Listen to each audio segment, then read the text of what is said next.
Welcome to the Limited Lab, a place where we treat getting better at MTG Limited like a science. In this video, I share my field notes on the sealed format as I prepare for the Toronto Spotlight, and I dive deep on some sealed pools with some special guests. Now we're going to switch modes a little bit and dive into thinking about sort of sitting in the explore posture and thinking about the limited format and sort of sense making in the sealed format specifically. So I want to share some of my thoughts from playing the sealed event this weekend. And when I talk about the sealed event, I'm talking about the Arena Direct Challenge. And if anybody wants to see how truly terrible I performed at the Arena Direct Challenge, you're welcome to, if you have access to my 17 lands account on the Friends of the Lab tier, you're welcome to take a look at that. But anyone who is not wanting to look at that deep, let me just tell you, it was bad. And I really, it's a lot worse than I thought it was going to be. So I was coming into this weekend with feeling pretty good about how I've been doing. My my premier draft and trad draft rates were in the low 60s. I was feeling pretty good about my chances to win a box and be successful in that event. But when I went to play the sealed event, it turned out that it was a very different situation. And it just felt like all the things that I had been learning and applying to draft just kind of felt like they didn't apply to the sealed environment. And it was pretty interesting. And it was as we're sealed doesn't always feel that crazy different from draft to me. Obviously they're different formats, but they just kind of feel like being part of the same spectrum. It actually almost felt like a different game that I was playing when I was doing the sealed event. And so I want to talk about that a little bit so that I can just to share my experiences and to hear what you all think about it too. So the first thing that I noticed, and as I was going back through my games, this just felt very true, was that this sealed format feels dominated by the number of squares and the size of those squares. So that is a little bit tongue-in-cheek, but when people talk about how many pieces of cardboard are on the field and how much that matters, that's what we're talking about here. It literally felt like the bigger the creatures, the better the deck, and it didn't feel like the decks were fast enough to punish slower starts. And it just felt like if their stuff was bigger than my stuff, I lost. And a lot of that had to do with I think I mentioned this before earlier in the stream, but a lot of that had to do with it kind of felt like whoever could force the first chump block or force the first bad double block or force the first bad attack or force the first bad block, they just won the whole match. Everything was determined by that. And actually, it kind of, more than anything, it really reminded me of Two-Headed Giant, which I don't know if anybody else has experiences with Two-Headed Giant. Two-Headed Giant is one of my favorite formats.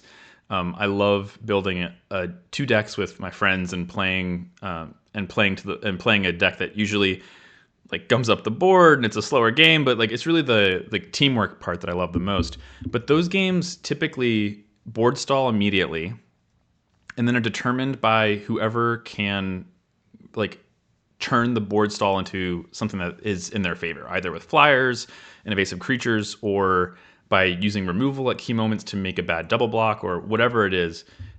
That's how a lot of the Two-Headed Giant games shake out. And I really felt like this is what I was playing this weekend whenever I was doing this event. It felt like the bigger the things were, that's what mattered. And so I was thinking about this because when I was doing my sense making in the draft format, that did not feel true at all. It felt like it mattered so there was so much early pressure, and it was such good early pressure that surviving that initial onslaught and then depleting the resources of those aggressive decks was a major part of the meta. And I actually just didn't feel that at all in the sealed event. And I played a lot of sealed games. And so my hypothesis about that is that a lot of what applies the early pressure in draft is the Kindred Beheld 1-drops. So the Kithkin that you behold a Kithkin to play it. It's a 2/1 that pumps itself whenever creatures enter. Or the 2/1 Elemental for 1 that gives all your stuff trample, but you have to behold an Elemental. Or the Goblin that trades off. It's a 2/1 that dies and kills another 2-drop that you have to behold a Goblin. These creatures are very, very good 1-drops, and there's a lot of them being played in draft. And I just don't think that there's enough creature type density in a lot of sealed pools to make those one drops playable. So that's my hypothesis for why that feels so different, or why the early pressure feels so different. But I think that the lack of the fact that those one drops are often not going to be accessible is one of the things that I think will make that is making the games go longer and making the games less aggressive start. So I think that my default when I'm building sealed pools is actually just going to be to shift my curve later and shift it to higher impact creatures. The game we just played did not highlight this. We had one drop, two drop, three drop multiple games, and I think that that will be the exception rather than the norm. That's my hypothesis, and that's my operating procedure I'm going to be operating under whenever I go to Toronto this weekend. The second thing is that it's not worth splashing unless your fixing feels free or you have no other option.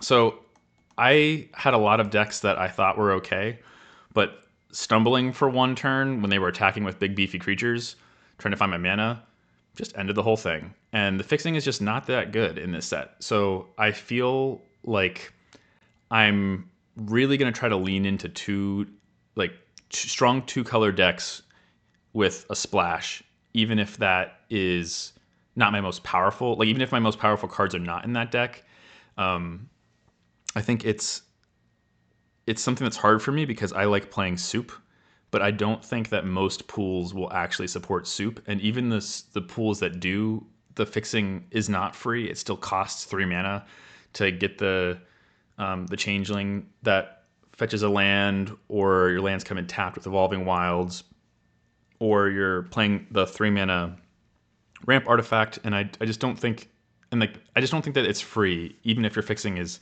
relatively good, which just feels super different than Avatar. But yeah, I'm very hesitant to play like 4 colors especially, and any kind of like true 3-color deck. There is an open question, a couple of open questions here I have, which are like, excuse me, like, what are you supposed to do? So like, actually I think I put this here. What do I do if my removal is in a different color than my playables and when my fixing is bad? That kind of happened in our last deck that we just played, where I had all of my removal in black. And I think it kind of worked out there, but my fixing was actually pretty good in that pool. I'm not sure what I'm supposed to do when the fixing is bad. Like, it's an open question for me. I'm also I have a bit of an open question about the 3 mana rock, which has felt pretty unimpressive in draft because the 5 mana you need to activate it and keep it up is so much. But maybe it'll be better in sealed. That's a hypothesis I have. It's an open question I have. The only thing that I will say that has felt okay, so that this is sort of like a boundary that I'm setting on my willingness to splash or not, is that if I'm already base green and I have the Forest Druids, I'm pretty happy to be splashing. I think the Forest Druids have just felt really good at tanking early attackers. The 0/4, like that stat line is good and matters, and they fix very naturally. So I'm in green. I think I'm much more open. But as we're in Avatar, I was playing a lot of like Grixis or Esper soup with all the splashing every color. I'm not really looking to do that here, I don't think. All right. The other thing that I noticed in the sealed format was that it seemed like every single card mattered. Like, I was going back through my games, and it literally felt like whoever had one more piece of cardboard won the game, because all of our resources were trading, or like the stats just mattered, and excuse me, it just felt like every single card that somebody drew mattered a lot. And it was interesting because I've been reading a couple of articles about sealed, and in one of those articles it raised an interesting question, which is does that mean that it's often correct to take the draw in sealed? There were several games where I lost to my opponent, and when I went back through and tried to figure out why, it literally felt like the only thing that determined my loss was that they drew one more card because they were on the draw and I was on the play. And so in this slower sealed format where every single card matters, I'm actually, like, it's an open question, but I'm really considering whether or not I should opt for the draw as much as possible. It's something that I'm not sure about, but I wonder if it's correct.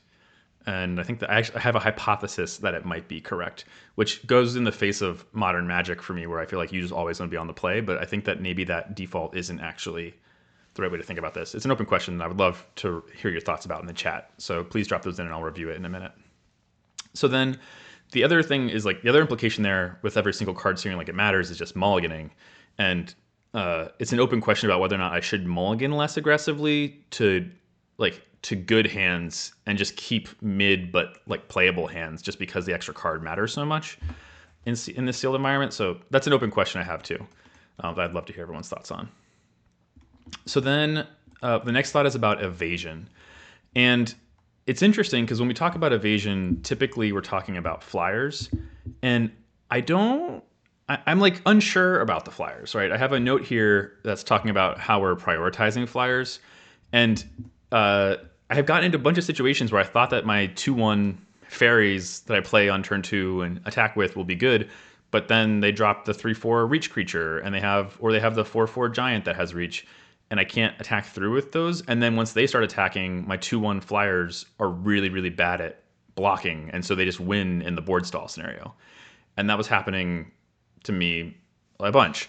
And so my hypothesis is that while evasion is king, maybe it's less about flying creatures and more about like either truly evasive creatures. So for example, in this matchup, the 1/3 unblockable merfolk with the Shield of Doran on it was like the the one that makes it dispowered equal to its toughness was one of like the biggest things I just couldn't deal with, and I had to kill it immediately. And I lost to it because I couldn't kill it fast enough. It's like, and by the time they played some other threats I had to kill, like I just couldn't handle the game. So that's something that's interesting that I'm keeping an eye out in a board stall environment. But also there were specifically to the point about the giant, the 2/3 giant that makes stuff unable to block. I feel like that card has been the single deciding factor in a lot of my games where they just play like the giant on that giant, and then they play the 6/5 vivid giant and one other good attacker, and then the next turn they make my best blockers unable to block, and they just totally kill me. And so things like that I'm keeping an eye out for. That's the one that comes to mind the most, but I'm wondering if there's other things that feel really good too. Yeah, this is the note I was just making about the stall breakers. Oh, the other one that came up, yeah, the indestructible one was good too. The 2-mana the 2-mana 2/2 that like you can remove -1/-1 counters from to give something indestructible. Same sort of thing. It was like they make that 6/5 vivid giant indestructible and they attack me with it, and I can't block it, or I have to chump it, and like but it has trample, so I can't even really chump it. Like I think basically anything that lets a 6/5 giant attack without being punished is good. Is my hypothesis about what evasion actually looks like in this format. That's my theory there. I'm curious about that. There were a couple of games where like a bunch of little flyers killed me and attacked me for 10 turns, and I died. But I think the prevalence of reach makes that a little bit less, not valuable. Like I think it's still valuable, but I'm actually like a little bit higher on big trample creatures with pump spells or tricks or things than I am on like evasive small flyers that get blocked by any reach creature. And then there's one theory that I had, which is that instant speed interaction and tricks are even more important than normal. So because it has felt like the games come down to whoever makes the first bad block, it feels like tricks are a good and efficient way to do that. And so I have a theory or like an open question about whether or not that's something I should lean into and really consider tricks more highly.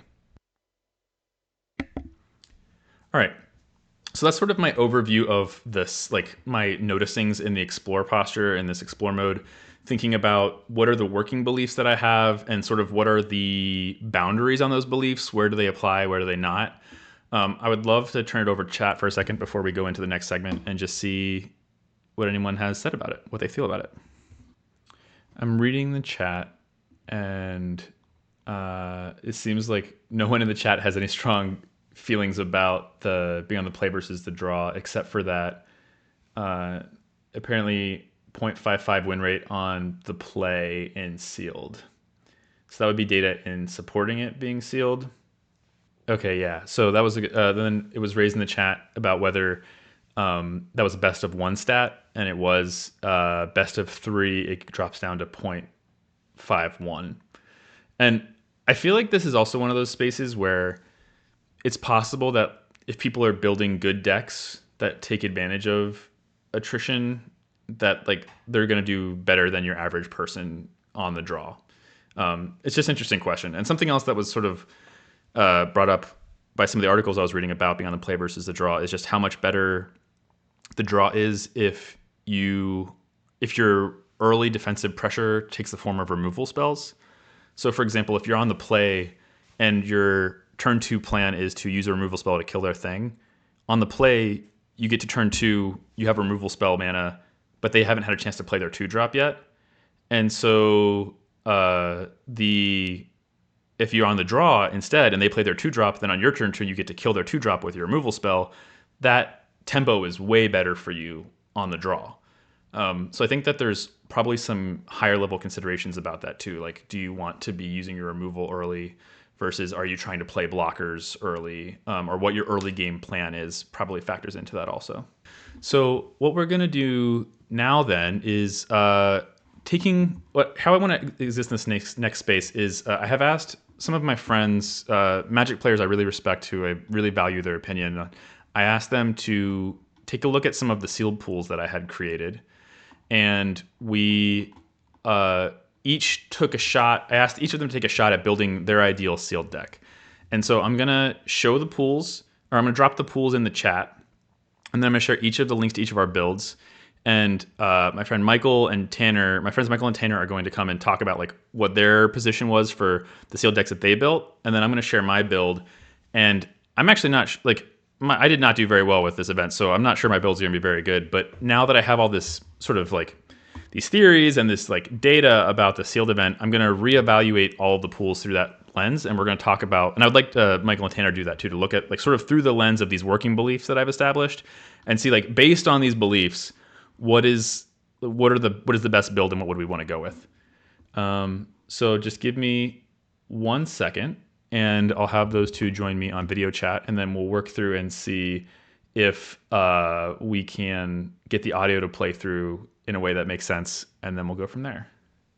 So I don't know what the best way is to like to show the pool, right? Because like it's kind of like a lot of text on the screen if you're all looking at it right now. But maybe we can go through some of the highlights of like things that we noticed that stood out. So like a couple of bombs, right? Like the Slumbering Walker's a bomb. Maybe actually, maybe the way to summarize this this pool from my perspective was there is a lot of power in this pool spread across a lot of colors. Is maybe Wait, Jake. Yeah. Sorry, is this the link, the sealed deck tech link? Because that adds a lot of functionality in sorting cards and moving stuff around. Okay, so I pulled up the pool. I pulled up this pool just in terms of the on the 17 lands link.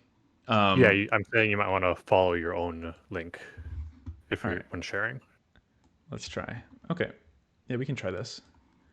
I actually don't use sealed deck tech a lot, so I'm not as familiar with it. I haven't used it before this I assignment, but it actually was think pretty nice. I think that I'm gonna stick to the just for the overview of the pool. I'm gonna stick to the 17 lands one, just because Okay. it highlights the lands and the cards makes it easier to see.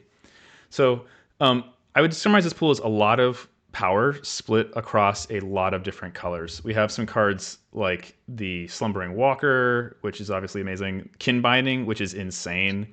Kin Binding and Bitter Blossom, which when you see my deck pool, you'll see that I definitely tried to make both of these things happen. And when it did go off, it was crazy. But we also are working with Oko, and like Ashling in red, some good removal in red, and then like some good Merfolk, Abigail, some of these eclipsed 3-drops, Figure of Fable in green white. So just a lot of good stuff going on, but a lot of different colors. Tanner or Michael, do either of you have any other things that you want to say about this pool before we dive into some of the builds? I mean, just looking at the rares, I think it's pretty clear you want to be in white, if you can. Right, because you're looking at Kin Binding and the Walker specifically, right? Kin Binding, Abigail, Figure of Right, Fable, that's right. Yeah, also counting Abigail and Figure of Fable. Slumbering Walker. Like Yeah. 4 of your powerful rares are in white, Yep. so I feel like I would need a pretty Good good reason reason to not to be not. in white. Yeah. And the question it will be like what supports white the best after that. Gotcha. So that was sort of like Um, your lens when looking at the pool, was through that lens. right. Now, like, of course, I could be pushed off white if there literally wasn't another white common or uncommon in the pool. But Right, it but would that's a need good I place to need a start. reason to. So like that's the first place I'm looking. Gotcha. And what about you, Michael? What were your first thoughts whenever you saw this pool? What were my first thoughts? Well, um, yeah, like you said, there's a lot of power. I would have wanted to play white, and because your most powerful white cards are double pipped white, um, definitely want white as a base color. Yeah. So yeah. Okay, cool. Well, let's look in to see what you all did with it. So we're gonna start first with, I believe this is Michael's build is the first one here. And so, do you want to walk us through your build, Michael, and tell me how you want me to adjust the screen or anything? Sure. Yeah, why don't we I want to just pull that up, and then so we'll have more space at the bottom. Yeah, okay, cool. Um, so like you mentioned while you were reviewing your spreadsheet, I also noticed that flyers were particularly effective in the set. Um, why is that? Maybe because the reach creatures kind of suck. There's the Hey, with the exception of 3-2. the Pummeler for Hire, gotta give my favorite card in the set, the Pummeler for Hire, a lot of love. Good card. Good I reach mean, creature. yeah, though that is that is an uncommon, That's right? right. That's right. Yeah, for sure, that's the part. But the reachers in common are not very good. There's the flash 4/2 in green. There's the 3/2 Right. elemental that randomly has reach. Right. The chitinous graspling is actually pretty good. That's the Simic changeling at 3/4 reach. That one's nice. Yeah, that But one's been the other than biggest that, problem. yeah. But other than that, there's nothing been very good. Though I have seen Tend to Sprigs do some work. That's the 3 mana green sorcery that makes the 3/4 reach if you have enough lands and free folk. Um, Yep. so what I wanted to do, of course, play white, and I wanted to get Oko in there as well. Gotcha. So this build is basically a blue-white flyers build with that's punctuated by some random power spikes, right? You have your Vigor of Gotcha. Fable, you have Abigail, you have Oko, you have Kin's Bailing, Kin binding. Yep. rather, the Slumbering Walker. And I just shoved all the flyers that we have in there. Yeah. Let's Right. see. It might 'Cause look like we the have a lot of 5 drops. but these are convoke creatures, right? Yeah. Exactly. Many of them are Convoke, and even the what's the name of that card? Stratosaur. Yeah. Yep. Stratosaur has a it I, I it it's a 3/5 flyer that's hard to deal with, right? Yep. It on the turn it comes in, it can jump one of your random dudes just to push a little bit more damage, Yep. and it has the insurance, mode of if you're land screwed, it can help you out. So Gotcha. so this is a very assertive, tempo-y kind of build. And we also have the some card draw. The 6-drop can draw like 2 cards, probably maybe 3 sometimes if you're lucky, Right. maybe 4 you like Yahtzee. And then also yes, the rhyme speaker with a bunch of our quote unquote 5 and 4, 5, and 6 drops, but some of them have Convoke, so that's a Right. nice little engine as well. The Changeling, the Sky Swimmers, and actually, I will say, Michael, something that I've been playing around with this rhyme speaker a lot because while I totally agree with your assumption, your assertion that 2/4 power line is really good, I was kind of struggling with 2/4 at 4 mana. It was something that I was like I've been feeling the awkwardness of throughout the format, but I think that the Merfolk Convoke deck is my favorite place for this. Even though it's an elemental and it feels like it should be an elemental card, I think that the convoking, letting you have a higher density of higher mana value spells, really lets this card shine. So I like it a lot in this build. Yeah, for sure. Wish we had a temporal binding. That would have been cool too. Yeah. Okay. Tanner called me out. Tanner, Tanner's already looked at this pool and looked at my build, and he called me out on, hey, you have no way to flip Oko. That is actually absolutely correct.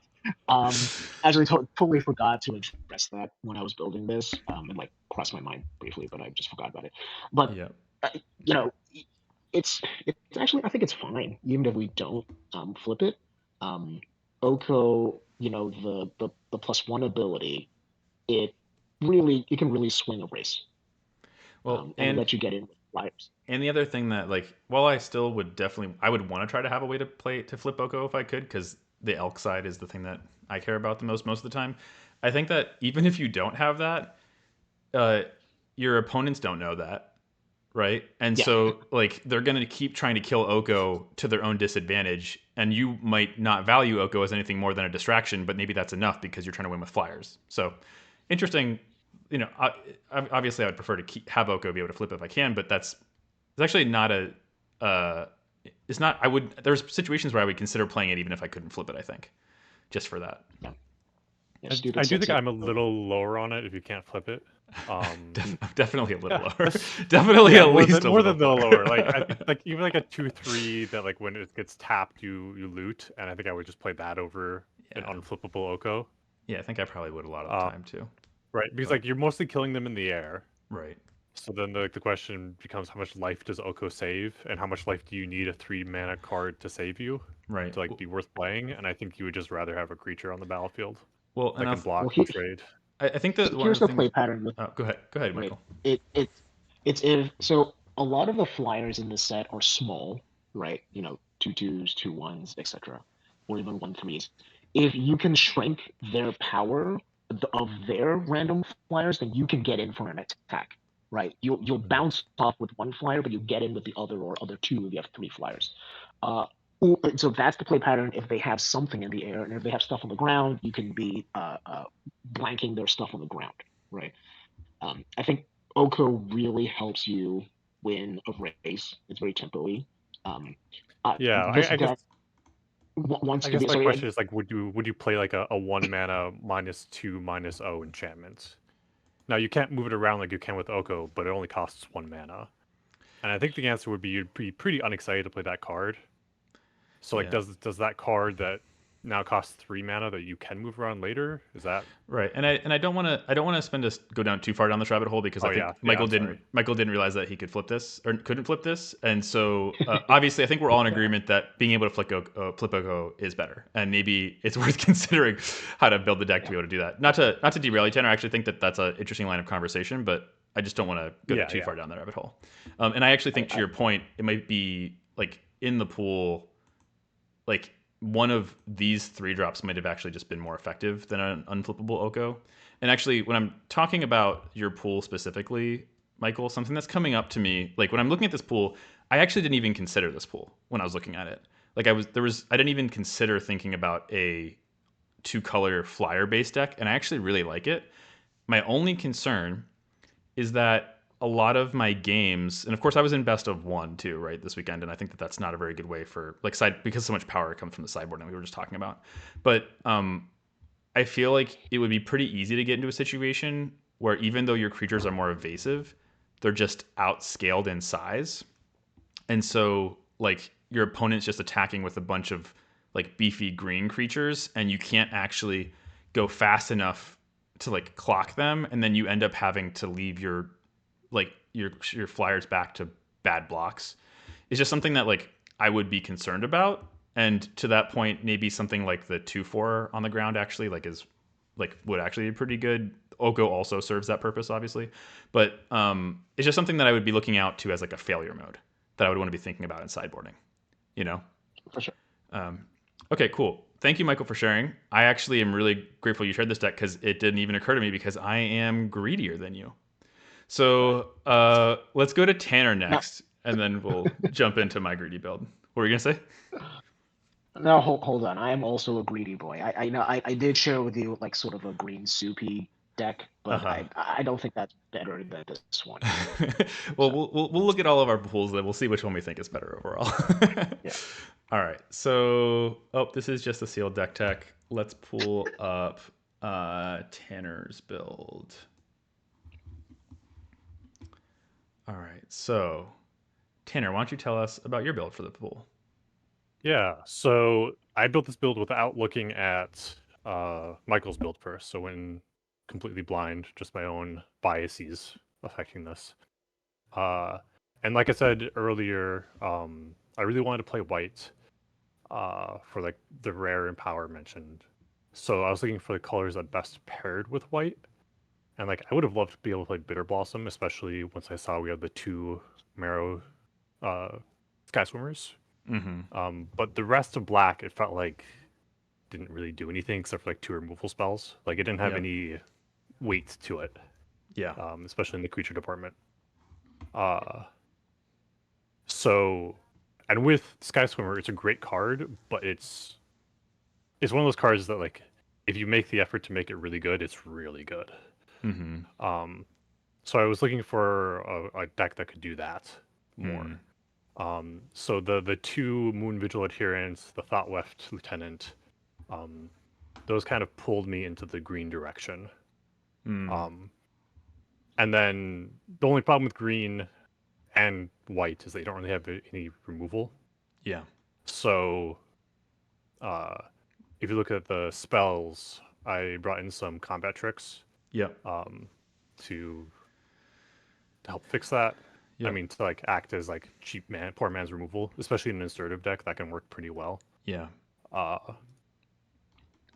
Now, all that said, I actually think I like Michael's build of this more. Okay. Because it has both. I think this deck runs the risk of like playing to the board and then the board gets clogged and you have no good way to break through, and and you have no way to draw cards. That's another weakness of this deck. And then you die. Right. Yeah. Whereas I think Michael's blue build, you have those flyers, but you also have card advantage engines and card draw in a way that this deck doesn't. That's true. That's true. Yeah, I think like the Rhyme Speaker, for example. The Rhyme Speaker, the Shine Striker. Yeah. Right. I think that one thing that I like about your build, like I think there's pros and cons to both. Like the things that I liked about Michael's build is I actually think like it is just very evasive and has good card draw and would be very good a lot of the time, but is weak to decks like this, I think. Right? Because like once my favorite way to beat blue-white flyers is just play bigger green creatures and then outrace them on the ground. Correct, right. And like the Moon Vigil Adherents, for example, have like been like in the sealed format, I cannot tell you the number of 12 plus power Moon Vigil Adherents that I was up against in this format. And whenever we're talking about pieces of cardboard with stats mattering a lot, that's one piece of cardboard with a lot of stats that matter, you know? And so like, I think not that you need kin binding to be any better, but like kin binding plus Moon Vigil Adherents is pretty good, right? And yeah, so or Moon Vigil Adherents, and then you play the Sky Swimmer and you get 2 more bodies for it. And that's right. Yeah. So like I think if I was, well, first off, I would never have I didn't even see Michael's build. This build didn't even exist in my brain when I was looking at it, which tells me about I think I have an aversion to blue-white flyers, which, you know, probably goes back to my like origins as like a teamer boy, you know, teamer smash. Yeah. Teamer smash. I probably just like, oh, why would I want a 2/2 that, you know, like for 5 mana, like when I could have a 6/6 for 5 mana with trample, you know, or a 12/12 for 4 mana with trample. So I think there's benefits to both, but I agree with you what you said about the risk being like this running out of gas. Like especially because the Moon Vigil Adherence just dies to Slithering Both. Like like so much black removal just totally invalidates it. Right, and I don't think this has a single way to draw an extra card in the entire deck, except for like kin binding, which I think kin binding and like Mist Meadow Council or like the 2 virtual and real card advantage, and everything else like what you draw is what you get. Right. Yeah. Michael, what are your thoughts about Tanner's pool? I know that you were looking forward to some opportunities for roasting Tanner. I don't know if this is one that you want to take or not. Yeah, for sure. Yes, it says.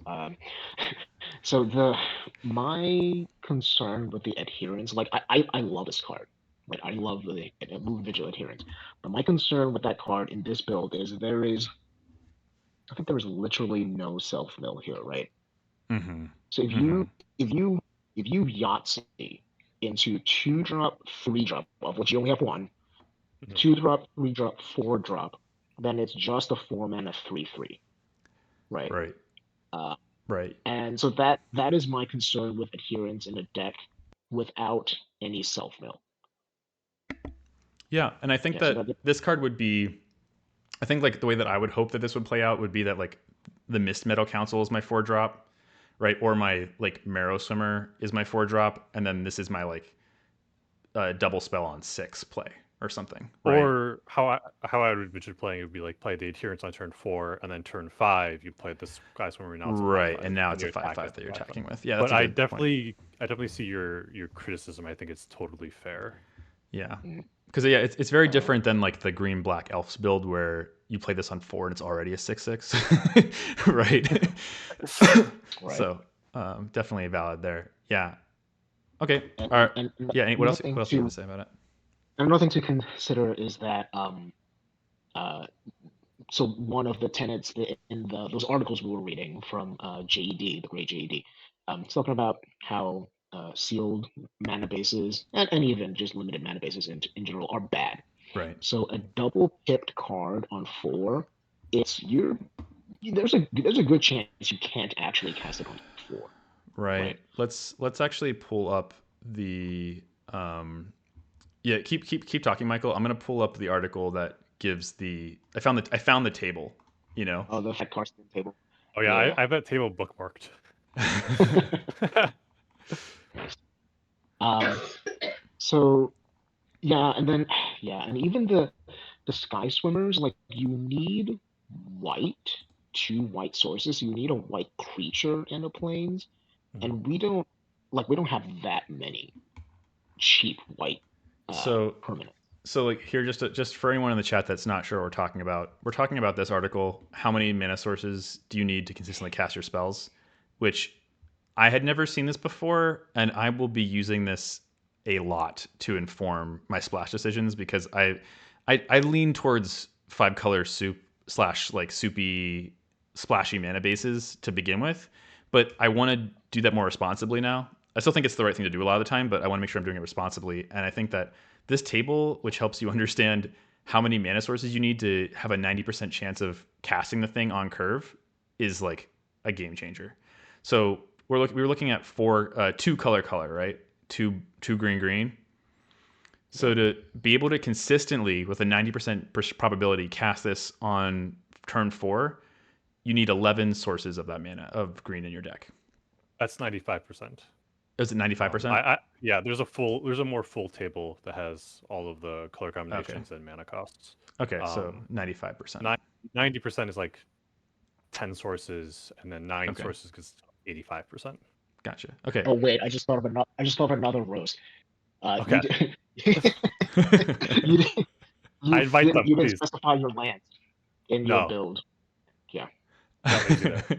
Yeah, well, and if we're looking at the marrow, which this isn't exactly true actually. The marrow I don't think really applies in the same way because you can use your other creatures to cast it if you got one Yeah, white your pip. other white creature. But the slumbering walker on 5 and the let's just use that example. The moon vigil adherence on 4 and the slumbering walker on 5.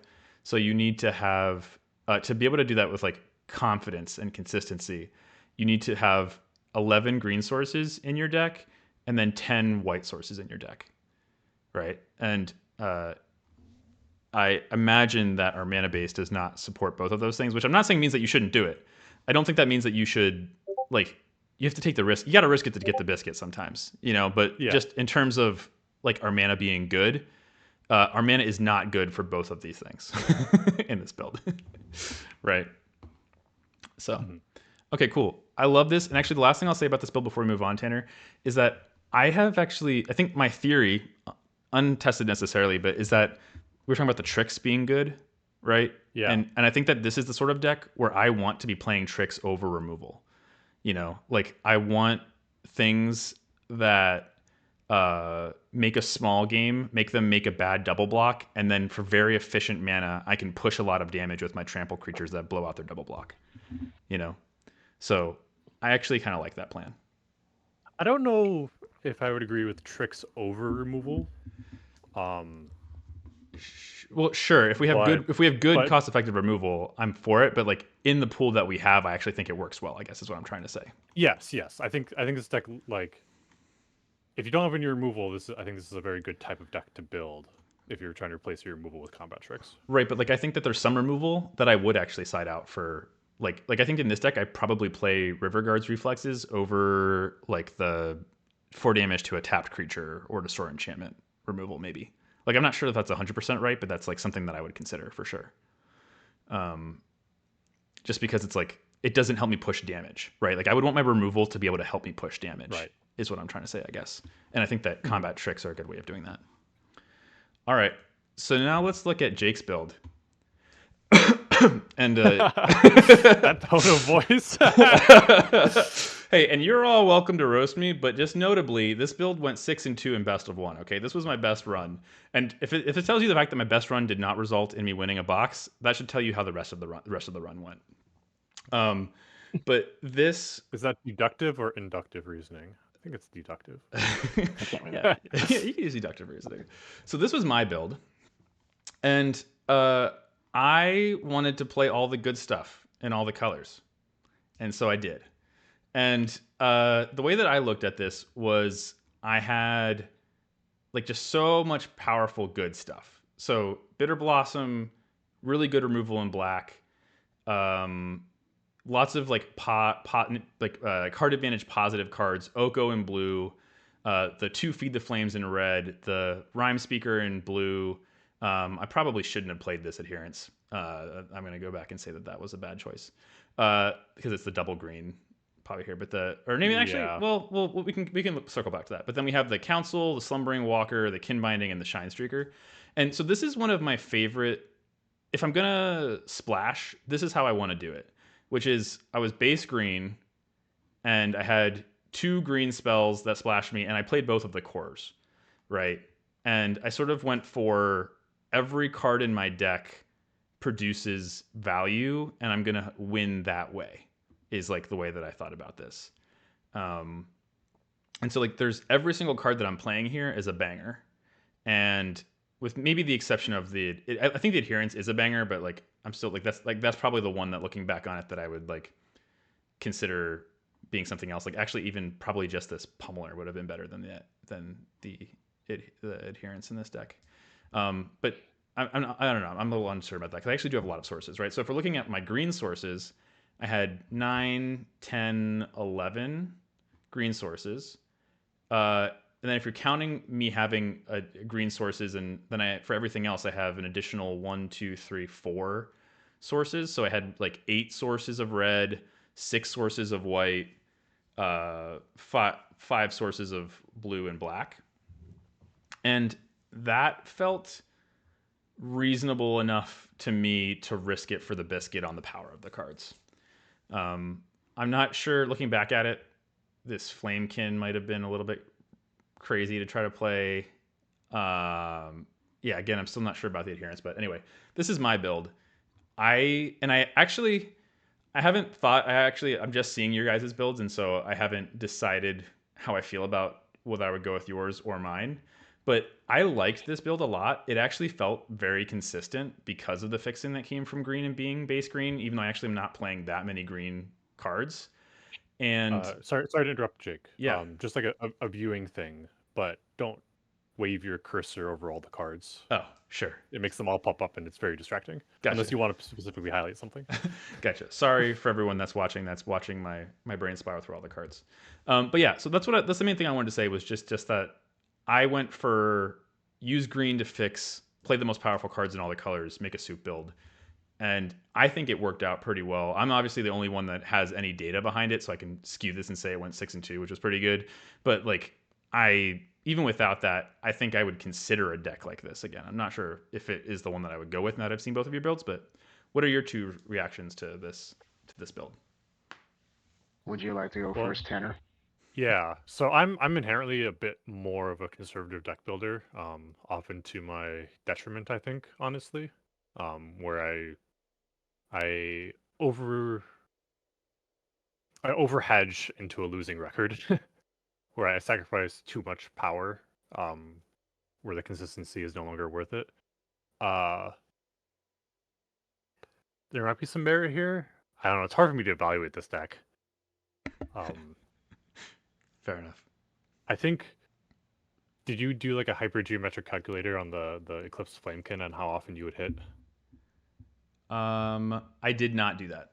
I actually don't know Okay. how to do that. So if you want to drop in the chat for how to access geometric calculators, that would be helpful for me and for everybody else that's watching. Yes, I can do that. Yeah, I think the But Flamekin is probably a sketch now that I'm looking at it. I did it, and you have over a 20% chance to whiff with that card. Oh, just on like the hits in the deck, you mean? Yeah. Right. Yeah. I think that I think that I did whiff at least once with it.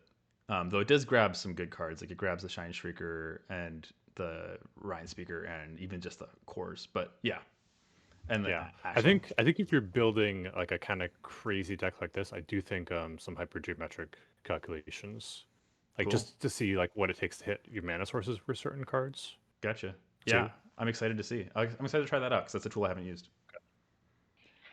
What about you, Michael? What do you think about this build? I hate it, and I hate you. This is one of my good friends, by the way, for anyone that's listening and Yeah. doesn't have any context. But Um, this is a problem that we always get into where I always build stuff like this, and Michael always feels very uncomfortable with it. and I'm so mad that you went 6-2. Like that's actually a good record. Right. So, uh, like we already talked about, the Flamekin, has relatively few hits. Right. The Adherents, I count literally 11 creatures in the deck, plus Bitter Blossom that makes creatures kin binding. Though if you have kin binding, you're out. You're probably winning anyway. And I guess the Mana Rocks that can animate. So there aren't, you know, in regular non-Yahtzee mode, the adherents aren't going to be very Right. big. So maybe, Which and I think you that already pointed out, it's not great. I was gonna say I think we've already talked about these two as being cards that maybe would change. But what do you feel about Yeah. the plan in general about because like basically what we're talking about now, and I'm not even really talking about like do you like my deck, right? Like that's not what we're talking about. We're looking at like you have a build that's very streamlined, flyers, evasive, good card draw.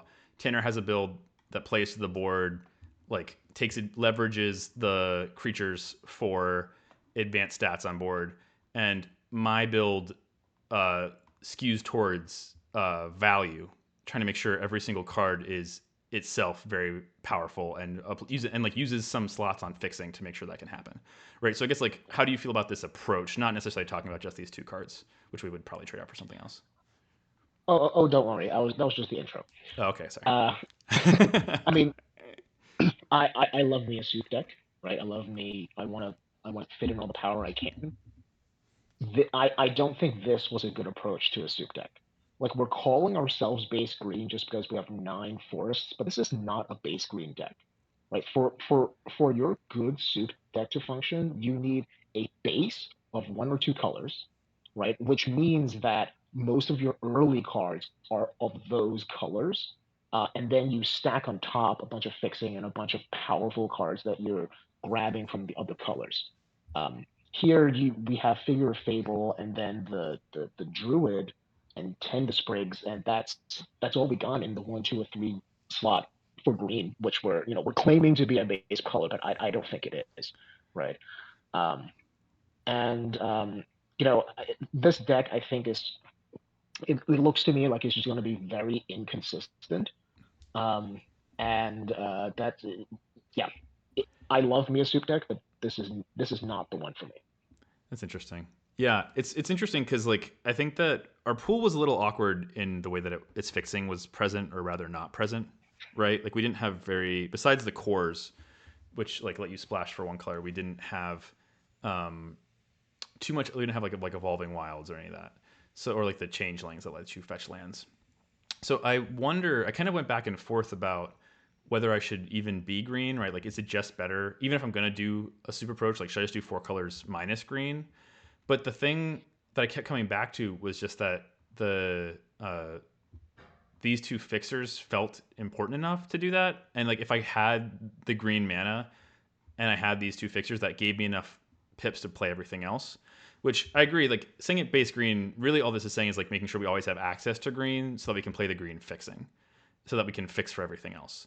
And that played out that way a lot of the time, which is how like a lot of the games worked out. I am not I'm not I gotta say, sorry to Right. interrupt, but it seems like basically impossible to play anything on turn 2 in this deck. Like you have to get pretty lucky. Right. Well, I think that, like, except for yeah, I think I more or less agree with that. And actually, maybe that's interesting reflection on the format, Tanner. Is that like maybe the reason that this deck kind of worked was because I didn't care about turn two, as where like and into my sort of my noticings earlier, Well, like the thing is, you don't care about 2 and 2, but you also don't care about turn 3 because you need to play a core or Sprigs to like fix the rest of your colors. yeah, yeah. And I think that Kind of was transfers that invite you more. that was the downfall in terms of like one of the games I lost, they just played like 2-drop, 3-drop, and I just couldn't kill them fast enough, right? And so like that definitely was the failure mode of this deck was like they play an assertive deck that I like, and I don't happen to get like the forest druid into my black removal or whatever it was. Like the mana definitely made it stumble for sure. And I think that that is the failure mode of this deck for sure. And actually, if I was going to do this again in best of three, I think I probably let's just use the assumption that I was going to start here. I think I would probably sideboard into one of your two decks or something like it. You know, if I was against an aggressive deck where I needed to be able to consistently go off. Probably my early. deck, just because the bigger green creatures would match Right. up better against the. Yeah, right, exactly. So I think that that is like a totally valid way to look at that. It's just I think that maybe one of the things that this actually the reason this deck leveraged was just that a lot of the sealed decks in the format aren't that assertive, and so it was okay to like play a core on three or hit mana a little bit awkwardly because the power of my cards was so strong all across the table. So anyway, um, Well, yeah, go ahead, Michael. Finish it. Go ahead and finish your thought. yeah, just I'm just gonna roast you some more. But like, it's not even that we we don't care about, or we don't care about playing something on two. We don't care about playing something on three. This particular deck, I think there's a good chance you just can't play anything on two, can't play anything on three, and maybe even four. Hey, maybe you miss a land drop or whatever. It just looks very inconsistent to me, Mm. and I think the 6-2. But I didn't look at the games, but I think the 6-2 could have been just very lucky. It's possible. That's my It's possible, yeah. yeah. And obviously, this is not the soup deck that I would love to build, right? This isn't the way that I typically like to do this, but this is what I went with, and it kind of worked out for me. And maybe that was variance working in my favor. Maybe, but maybe there's also looking at this in a different way. I wonder if there's another build that we could build that would still let us like actually splash all the powerful stuff and be a little bit more consistent. And I imagine that there actually is. You know, like maybe I am taking some of the base green cards, like the even just something like the Lisa Lena Formants to like give myself a 2 mana play that surveils me a little bit over um, some of the removal or something. Like it's interesting to worth thinking about. And I think maybe my final thoughts on it because I want to get into the next pool and I don't want to take too much longer on this. But I think looking at these three versions, I think the thing that's really interesting about this is we built three very different pools that played. You know what? Like yeah, they just played to our personalities probably more than anything, right? like Michael's had like a streamlined, assertive game plan, which is something I know about Michael. Like Tanner's was very consistent and like capitalized on like good bodies that traded well, and mine was probably the riskiest but higher power variant of all of them. Right, higher ceiling, higher floor, or lower floor. Jake's deck is the deck where if you really want to play removal. Right, and and that was the main thing that made me splash all these colors. Besides it just being, it was like I wanted to have good removal, and it just didn't feel like it was there in the other decks, right? Like even like both of you said it, you're like in Tanner's, you're like I didn't really have removal, and then Michael, you were like I wish I had a what was the thing the temporal cleansing, right? temporal bind. So like I kind of wasn't willing to compromise on that, and I will say, in the slower games, it really paid off because I had the tools to remove all of my opponent's bombs. I mean, to be fair, Jake, in this deck, every one of your games were a slower game. That's right. Well, I guess I'm talking about the decks where the games where I didn't get run over and killed immediately, which were my 2 losses, right? But like, yeah, in a sealed format, like I had the tools to remove their bombs, and I had a lot of I could play all the bombs from all the colors.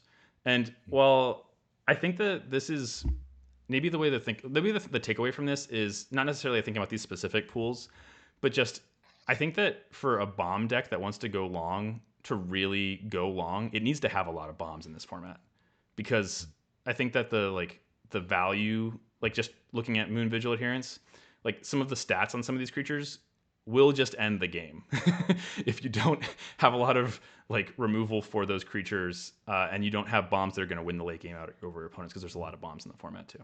Right. I think the big lesson you can take from like I'm gonna say Michael and Tanner's style of deck, because I actually think they're fairly similar. Yeah, And just Jake's different. style of deck is Yeah. that if you don't have like the removal to or card draw necessarily to deal with like a late game and like beat a late game deck at its own game, Yeah. you need to factor that in.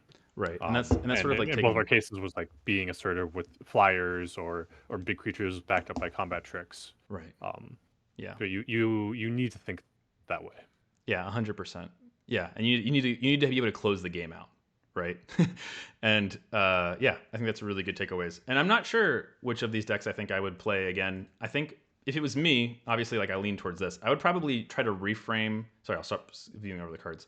I would probably try to reframe this deck to make it slightly more consistent, and then have a transformative sideboard into, yeah, probably like into one of your decks. I still would want to think about it more, because I think the card advantage of Michael's build is really good. But like I think that I would use one of yours as transformative sideboards, and I'd probably start somewhere closer to here. But anyway, that's just my default right now. But I really like both of your builds, and I hadn't even considered them, because I was like, I'm playing all these bombs. There is definitely something to be said where if you're playing like a 10-round tournament to play a deck that you actually enjoy. Yeah, and are good Like at, right? Like, cause, yeah, and the alpha you gain from that is definitely not 0. right. And like just like having a sense of like having your intuition align with your deck plan matters a lot when your brain is fried. So So I anyway, will say it won't be a 10-round tournament if your deck is bad. It'll be like a 5 tournament maybe. Michael, I don't know what you're talking about. This deck went 6-2. This deck was good. God damn it, Jake! How does he get away with this? That's my favorite thing to say to Michael whenever he gives me a hard time about my decks, is that, but it worked out. Not, which doesn't mean that you should always do that. Just for anyone that's following along, but just to give you a little sense of our personalities. All right, so I just posted the second pool, link to the second pool in the chat, and I'll pull that up here in a second.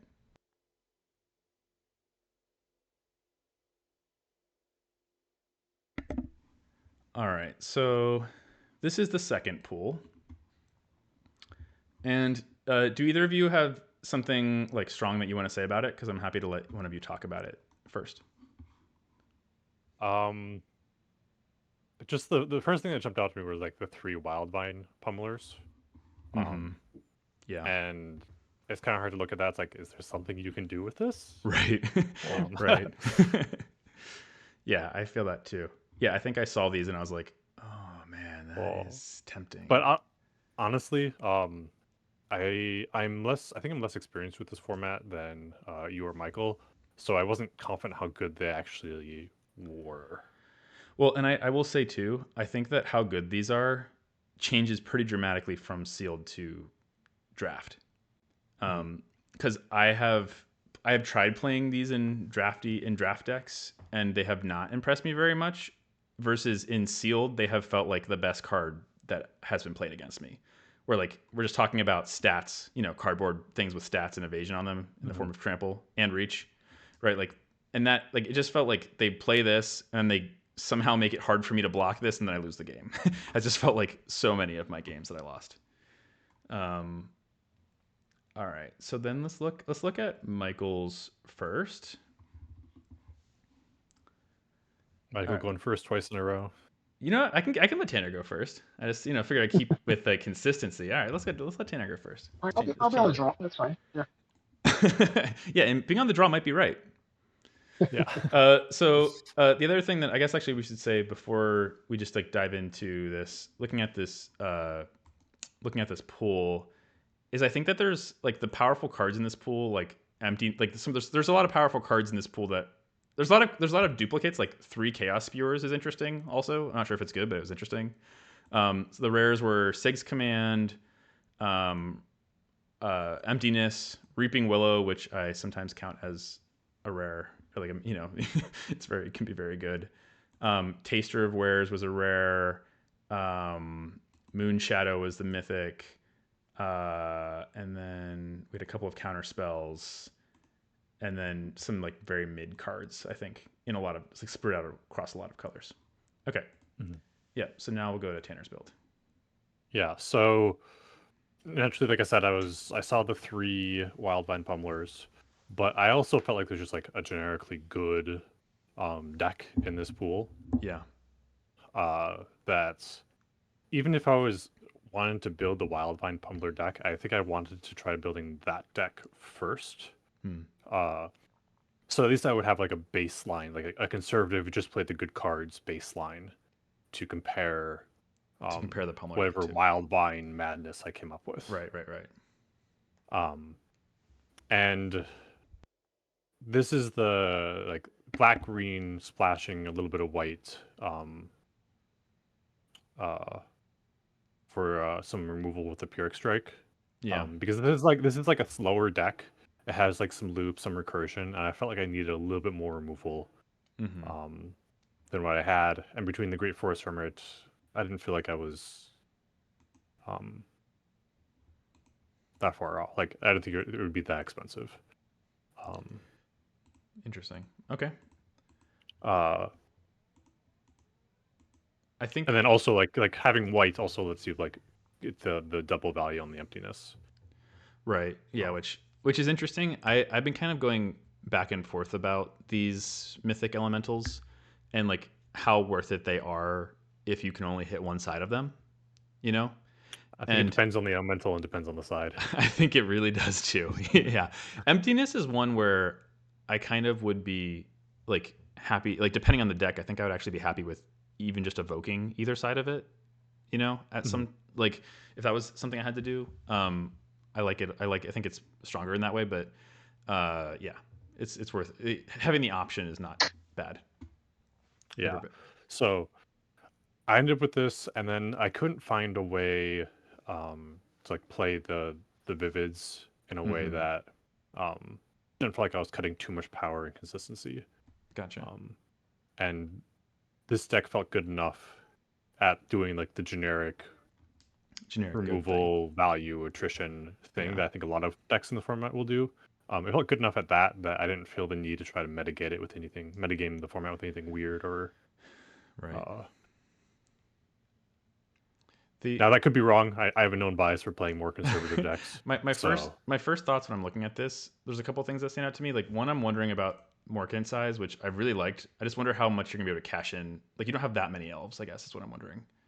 Yeah, like that was I think like there were 1, 2, 3, 4, 5. I think there's 8. Okay, 6. Actually, that's not bad. 7. I think I see 7. 8 counting the Morkin size, probably. Yeah. Yeah. And I like. But then there's also like the inherent like deck manipulation. It fills the yard for Moonshadow, for Unbury. Right. Like, I think there's like enough like little things going on. Yeah. Yeah, I think that like the Surveil, like even just like Morkin size is a good example, but also the 4 mana artifact that the Gathering Stone does the same thing. Like that Surveil, or even just the 3 mana Kithkin, the Surveil on those things has felt like the thing that makes or breaks a lot of games for me. So I think that the Surveil is very good in this format, especially in Sealed. So yeah, so it felt worth like pushing that as like my weird thing rather than the Vivid. Gotcha. Well, and I will say, in favor of, well, this is sort of like a little bit of a shout out, but this card, Pyrrhic Strike, I think is maybe one of my favorite cards in the format. It's just so often a blowout, like a 2-for-1 blowout. You know, like they use enchantment removal on one of your, like they use that 4 mana enchantment removal on your stuff, and then they attack you, and then you destroy their biggest attacker, and then you bring your thing back that they killed with the removal and block with it. It just feels so nasty. So I basically want to play this card anytime I get the opportunity to. Right, and it's also one of the few answers to the many like bomb enchantments in the format. Yeah, like kin binding, for example. Michael, do you have any thoughts about this before we go on to your pool? Yeah, it's, you know, we're a little light on 2-drop creatures here and 2-drop plays. Moonshadow, I don't know. Moonshadow's weird because Moonshadow, you really needed to be out early to see all the future mill or things going to the graveyard. Yeah. So Moonshadow's rough. I mean, because if you draw it late, it's kind of dead, which I don't love. And then I also made the realization earlier when you were pointing out your 3 Chaos Spewers. I had an experience in one of my draft decks where I discovered that Reaping Willow plus Chaos Spewer go burr. Right. Oh yeah. Yeah. So for if we're gonna go with this build, Yeah. I think I would try to fit in the 3 Chaos Spewers. Maybe take up this Stompling because the Spewer gives you red anyway from Vivid, and try to fit the other 2 in somehow. I haven't thought about it too hard. But. Yeah, I think I would want a couple more cards that Chaos Spewer is good with than just Reaping Willow. Yeah, I think like when I had there was a trophy deck that I had at FNM recently where I wasn't using Chaos Spewer. I was using the 4-mana one that blights 2 every turn or you lose 3 life.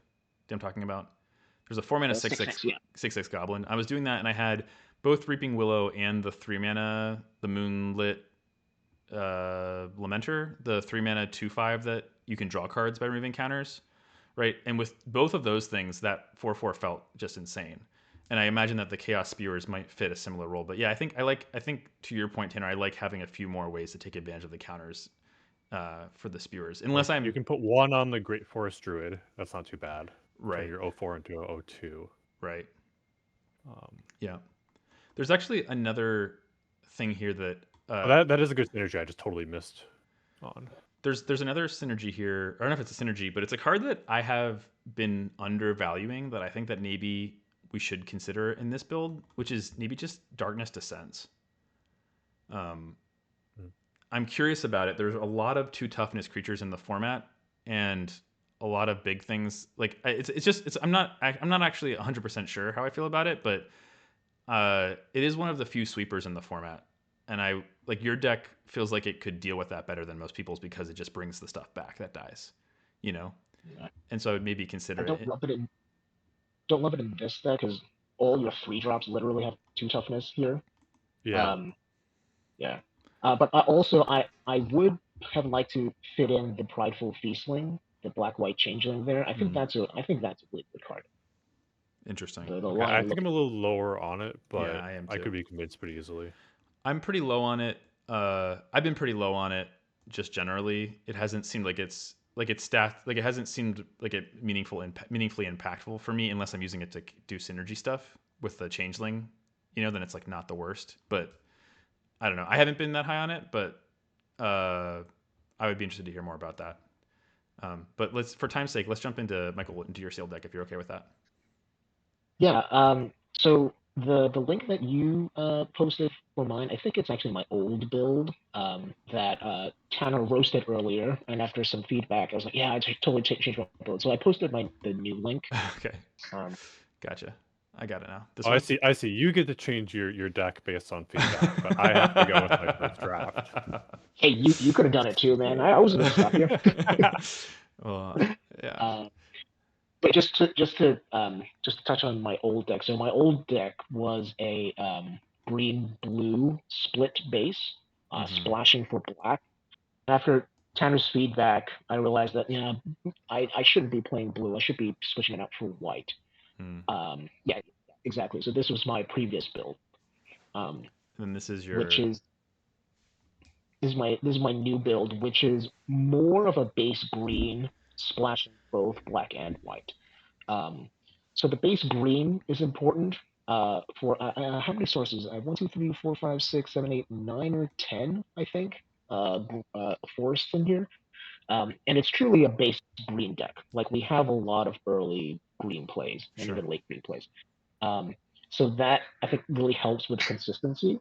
And I am that guy who saw the 3 pummelers and said, "Ooh, can we do something with this?" So I was vivid pilled when I was looking at this pool. That makes sense. So yeah. So so we're splashing for black and white for a bunch of that really great removal. And so the point of this deck is, we're gonna hang out a little bit maybe in the early game, and sometimes we will Yahtzee into like a turn 4 pummeler due to Vivid. And that's basically the plan, and we have a bunch Gotcha. of good removal. You know, Glister Baron has, I think, been getting a bad rap in this format, but I think it's definitely a serviceable card, especially if you're good with Vivid. Um, yeah. So I've been having. I thought I was going to be higher on this card, and I've been having bad experiences with it. I'm looking at its win rate. I'm just curious. I was just specifically curious about uh, the Baron. In Sealed, it does not have enough data to have any data about whether or not it's good. In Premier hey, Draft, it's doing like 51%, so it's doing pretty poorly. I have both had tried to play it and it has been very bad for me, and I've been totally wrecked by people that especially have multiple copies of it has been like obviously a big problem on their trample creatures. So this feels like one of those cards that is like definitely very conditional about whether or not it's playable or not. And I think I would actually, if I had to hypothesize, if I had to make a hypothesis, I would say that it would probably be better in Sealed, where like it being a 5 mana 1/4 is less punishing than in Draft, and where the like evasion effectively of the pump is like more valuable than in Draft. So if I was going to try it anywhere, I probably would want to try it in Sealed. mm, Interesting. Okay. um, yeah, I don't. A lot of people these days they put a lot of stock in the 17 land stats. I I am of the Ben Warney tradition from Lords of Limited, where I'm a data skeptic. Not you know, not that I hate data, but like if you look at Premier Draft 17 lands, Yeah. that is going to tell you where the average Right. 17 lands play, right? Right. Where they land and how they're using the card. Right. And I think a lot of people out there are using it wrong. So Right. And I think that's a very important point for our users as we're or our listeners as we're talking about this is that like I I don't think any of us here on this call, well, Tanner probably more than either Michael or I, but are of the belief that like you should 100% stick to 17 land stats. I really like using 17 land stats to inform my perception of how other people are using cards, right? So like if a card has a really high win rate, it's probably like easier to use in a lot of decks, and so it's doing well. And if a card that I have a suspicion might be good or might be situationally good has really bad stats, I tend to look at it as a card that maybe I should look out for rare opportunities where it excels, but it's not good generically as I think it should be, right?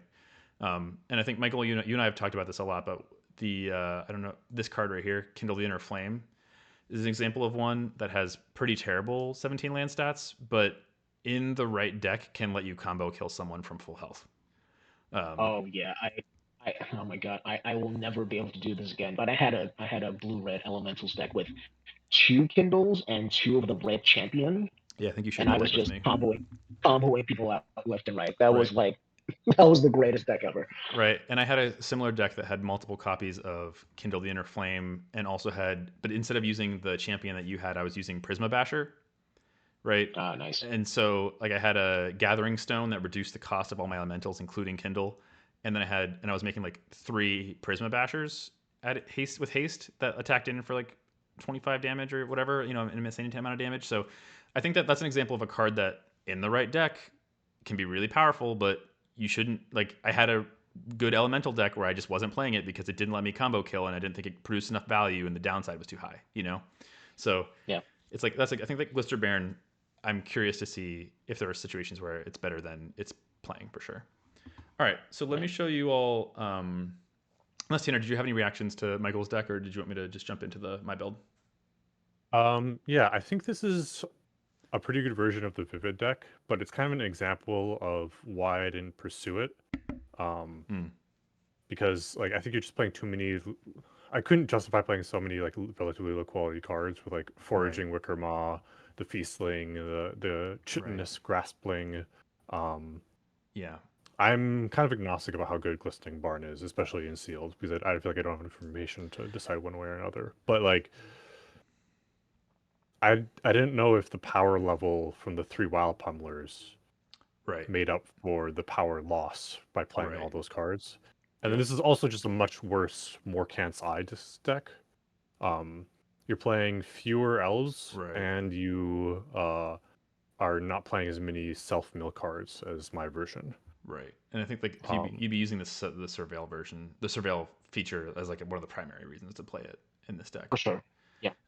right. I think that actually to your point, Tanner, I think this is one of the fundamental tensions of Vivid in the format. Is like Mhm. I'm also not very high on the Fiesling and like the in sealed especially the Wicker Maw. I'm higher on the Wicker Maw in draft just because the density of 2/1 drops is so much higher in draft. Mhm. But I think that a lot of these cards feel like cards that, in many times when I would draw them, they do absolutely nothing to help me. Right, Right. which means that the cards that they're help in there to help have to be like twice as good as a normal card. Right. And like while Fiesling, I will acknowledge like Wicker Maw into Fiesling could let you play a turn 3 pummeler. Right? Is that true, or is it still turn 4? Let's For see. more Or feast. sorry, or into it would be turn 4 because you have to play Fiesling on 3. And like a 4 and I think Pummeler has been one of the cards that I've been most affected by during the sealed. So like I'm interested in that, but I do agree that there's like a major downside here of like you just end up with like a 2/3, you don't draw your Pummeler, you end up having to chump away the 2/3, and then like you can't cast your Pummeler on like there's a lot of failure Yeah. states for the fragility of this. And I actually think my best Vivid decks have been 2-color decks that had a lot of hybrid spells, that let them effectively be 5 colors, but they were actually just 2 colors.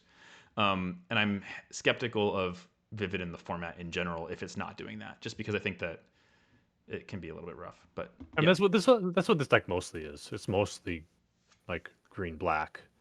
right, And yeah, like that's true. That's true. um so this is more like single card discussion, which I know is really isn't the point, but I want to bring it up anyway. Is there any argument for Scarblade's Malice, a cheeky Scarblade's Malice with all these 6-power tramplers? I could Um do that. Death Touch Lifelink.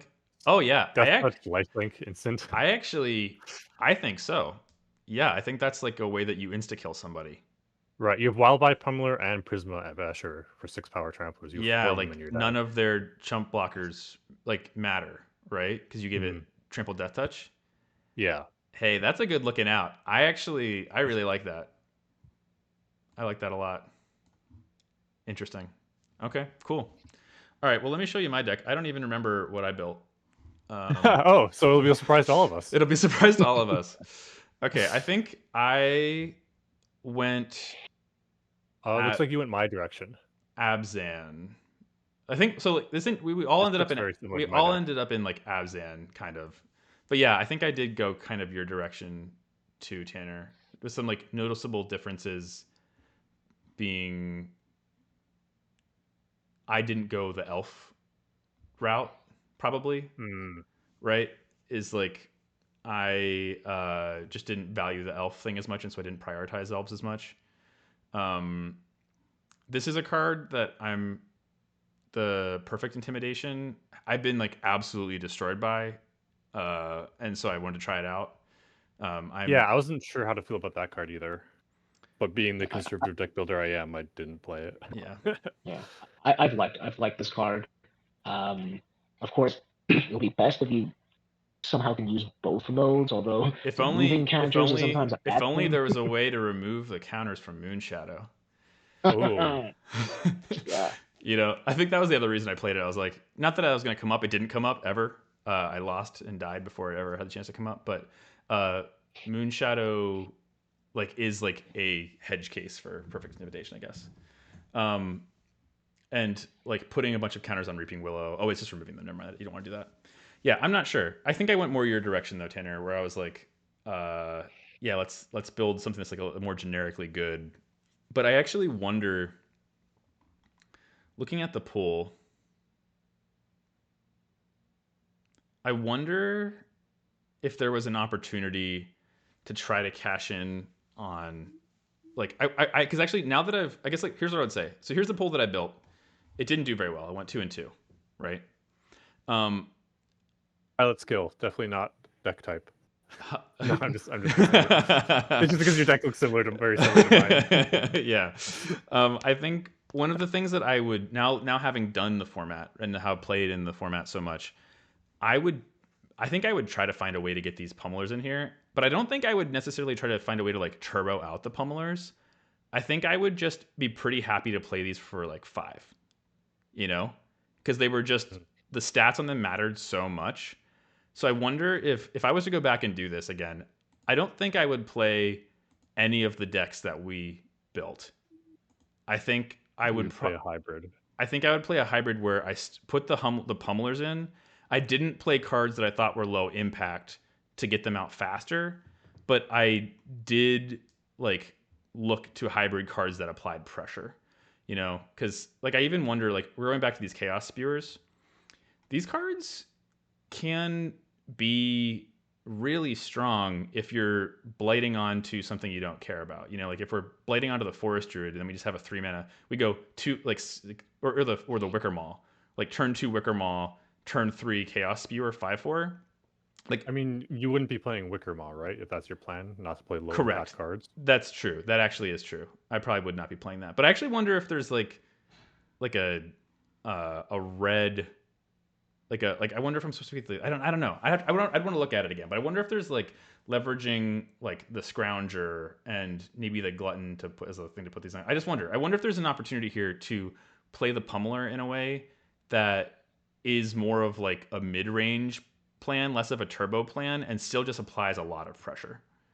I think that after playing that's where I'd go, maybe somewhere like red green or something like that. I suspect not. But I agree with the instinct to look. Like if you have 3 of a particular card, I think that like that should like turn on a light in your head, because it might give you the opportunity to play a type of deck that you very rarely get to play in sealed. Well, and that deck might be very powerful. Well, and I do want to just say, and maybe I'm skewed, but I think that not only is it 3 of a card, like, and this is 3 of a card, right? The chaos spewer is like 3 of a card that I'm interested in that. I want to see if there's a way to make that not painful for me. But this card in sealed has just felt so strong, you know, and at least in my experiences. By this card, you mean the pummeler? Yeah, the pummeler. Right, exactly. Just because the stats have mattered so much in the like when every game is a board stall, this blocks their stupid merfolk until you can attack profitably. You know, is like the experience of playing with and against this card. So I think I would be looking at this much more highly than I was in my initial build. So I think I agree with you. I think I like just play the pummeler. Don't worry too much about forcing it to be like a 3-drop. Yeah. Though I would be looking. I don't want to do this right now. I don't want to take time to do it. But I would be looking to see if there was a way that I could leverage some of these high stat creatures that are double pip colored to get it out faster, just to see if there was an opportunity there. Like maybe just like more assertive all around, right? So like Michael's plan was a little bit more like grindy. It was like pummeler, but a little bit grindier because the cards were a little bit less assertive, right? And I'm wondering if there's a version of this where the cards are more assertive, and it still does this. I don't think so. Having like played around with the pool, and I think your grindy cards are good enough that like there isn't a reason to abandon them. Okay. But I think you could just shove the pummelers into a grindy build. Into something that's more along the lines of what we did. You and me. Yeah. Tanner. Well, since 2 of us did it, it must have been the right approach. Right. Wisdom of the crowds. Yeah. No, I'm just kidding. But I would be curious to see how both of your decks would play out. I think this is the saddest thing about this exercise is that we don't get to see how it would play out. Though maybe it would be interesting to, if we really want to feel vindicated in our choices, we could all take our decks and play them again. We could put them on, make limited decks out of them and play them on Arena and see whose deck prevails.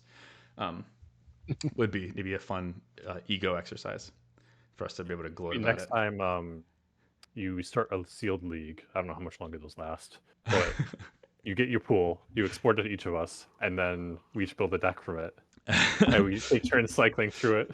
That actually, yeah, that'd be Arena. fun. Yeah, that'd be fun. All right, I would love that. Yeah, give each of us the same pool, and then we just like played against each other. I think that would be actually a really like that. No, would not be... against each other on Arena. Like you play the first match, and then my deck plays the second match, and then that's funny. Match. Well, I was thinking, I think it'd be more fun to play against each other, though. Then again, we're biased towards. We'll put it on live. We'll stream it. Everyone can root for who they think whose pedagogy they align with the most. Yeah, well, then you get into like a weird metagame where it's like not about beating the format; it's about beating this pool. It's about beating the pool with the pool. Yeah, so you have to think about like not what the best deck is, but what is the best deck to beat the pool you're building from? That's funny. That's funny. All right. Well, thank you, gentlemen, for joining. I think this was really interesting. When I'm thinking about reflecting back on these decks and like seeing everyone's builds, I think my big takeaways are like I think actually in the first one, y'all's choices really speaks to the lesson that I was saying about like the splashing, like fixing being hard, right, and looking for two color decks if that's an option. And I think that you both went the route of looking for the two color decks that I wasn't really seeing because I was so focused on the value. And so I think it's at least well, I'm still not sure I would choose the decks that you did. I'm not sure if I would choose the one that I had. I think that it is definitely worth really, really thinking about the consistency and how to improve that consistency by being in two colors streamlined, unless I have really good fixing. And so I think that's a really valuable takeaway from that first one. Yeah, And I think it's almost always worthwhile to like look at what the best like two color deck looks like in a pool, yeah, even if you end up going the soup path. yeah. And then in the second one, I feel less clear about what takeaways there are from that, except for that maybe like I think that the takeaway from this feels less about like our different builds for me and more about just like cards that were really good to me when I was looking at the meta. Of the biggest of which is this Wild Vine Pummeler and looking for ways to like good calling out Tanner about the Scarblade's Malice, right? But I think this is exactly the type of card that I want to be capitalizing on with tricks. And I'd be looking back at this pool to see if there was a way to leverage that a little bit better than I was doing before. So I think you also had a really good insight about not you don't always need to play bad cards to make like some cards really good. Sometimes right. it's okay if those cards are just pretty good rather than really good if it means your average card quality is higher. Right. And like Michael and I and you can disagree about how we feel about the prideful feastling. But if I'm evaluating this card as not being like something that I think is meaningfully impactful, then like yeah, then maybe like this coming in at 6 or 5 instead of 4 is worth that trade off of not playing the cards that are a little bit less high quality in sealed environments. Right. Mm-hmm. So and I think that this is just something specifically like I think most people are more down on Wicker Mall than Michael and I are together. And then in draft, I think we're both higher on it than most people. And then now in sealed, I'm low on it again. So I think I mean, I value uh color consistency in the mana base a lot, which is why I that's like right. the Wicker Mall. Right. Yep. Um, you know, Tanner said before that he's a conservative deck builder. Even though some of my builds looked kind of crazy, at heart I am also conservative with the mana base. Like Right. I want a consistent mana base. I know that's true about you, and I know that you don't agree with it, but I actually really value consistent mana bases too. I Well, just, I just like to, I just go about it from a different approach of like, usually like find a way to sort of like hack together a good mana base that sometimes is a little bit, is less God, consistent. get this off the screen. Yeah, I don't know if you can make that argument while this is on the screen. Well, this isn't the best example, but I do think about some of the like my first entry into soup was during Lord of the Rings when I was just playing like base green 5 colors using like multiple copies of many partings to find the lands I needed to play everything from green as like a thing I did a lot, you know. So anyway, that's where my heart lies. But anyway, gentlemen, thank you so much for joining tonight. This was really, I think, like a fun exercise. I hope it was like informative for you both as well. It definitely made me think about the format, and I'm optimistic. It was really helpful to be able to apply some of the learnings that I'm taking about the format sort of retrospectively. Um, so, so yeah, thanks for that. And I think with that, I'm gonna go to bed because it's 12:30 at night, and so I'm gonna say good night to everybody, and I will talk to you all later. And Michael, I'll see you this week because we're going to Toronto, baby, for the Hells spotlight. yeah. So everybody send Michael and I really good juju where we open this pool with better fixing, and And more removal. Yeah, well, or just like odd color removal, Yeah. maybe. Yeah, right. Like I would like, a kin binding and an Oko and a bitter blossom all in the same thing with all the mana to cast it however I want. Would be great. I think you need to ask how many kin bindings are too many kin bindings. So you're saying that we should have multiple kin bindings? Is that what I you're mean, saying? as long as you're requesting. That's what we're requesting from the universe. That's right, actually. Yeah. Yeah. Why am I even limiting myself? Yes, more kin bindings, please. Lots of ramp creatures into kin binding. But I will say the turn where I went bitter blossom and kin binding together was like the game where I got both of those running. It was awesome, and it was worth the rush. It was worth the rush that this mana base this created. So, anyway, all right. Thanks, folks, and goodbye for now. Talk to you later.